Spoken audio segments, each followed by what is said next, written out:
argued with. The facts are that prior to COVID, although heart attack was the leading cause of death around the world, it was in decline. So it was in decline in every country on the planet. After COVID and lockdowns and other things, it took a sharp uptick. So the numbers of people having heart attacks or heart-related issues took a really sharp uptick, and that's mapped and mirrored in lots of different countries.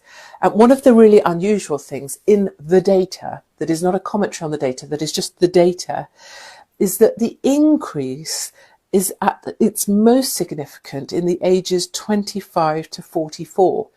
And obviously people aged 25, 26, all the way up to 44 are not usually considered high risk for heart attacks. In the second year of COVID, people who are aged 25 to 44, the numbers of people having heart attacks or heart issues compared to what would be considered normal was 30% higher. And in the next age bracket, the numbers are 20% higher than what would be considered normal or expected, or the predicted amount of heart issues per population. And yet the science is struggling to explain this strange change. They talk about it like nothing we've ever seen before.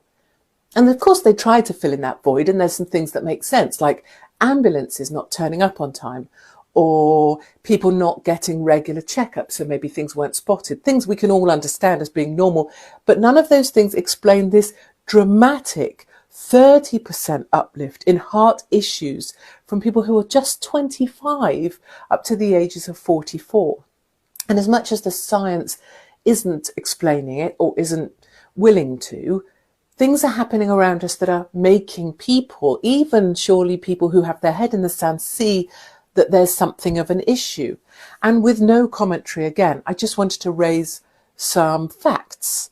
We just had the incident at the NFL with Damar Hamlin, and as some people are rightly saying, it is a dangerous sport. There were 2 journalists in Qatar who died suddenly, one from a heart condition, but that was swept away under the carpet. There's question marks about the Irish journalist Brian Hutton. ABC in America lost Dax Tejera, who walked out of a restaurant and died from a heart-related issue right there on the sidewalk, aged 37.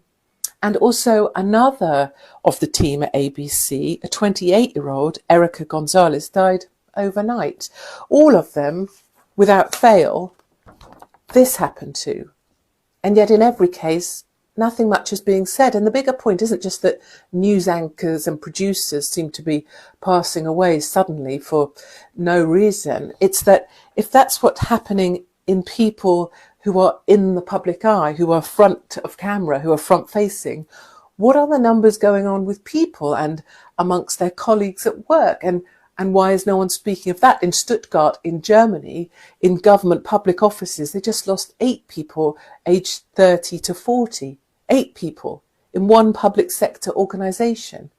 And yet, not only is there a communications void, which is sinister enough, because let's bear in mind there was a daily briefing during COVID for deaths, and deaths during the time of COVID were at a lower rate than excess deaths are now, let alone talking about these sudden unexplained deaths, particularly in the age group 25 to 44.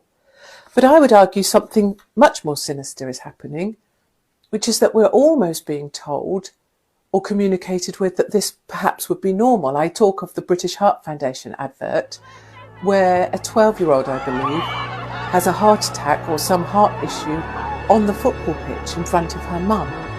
And it's almost as if we're being shown that that's a normal thing to happen. And even in an increasingly insane world, I think we can agree that isn't normal. So do be aware these words are about to disappear, almost in front of your eyes, or at least content featuring these words are about to disappear. But you can make words disappear.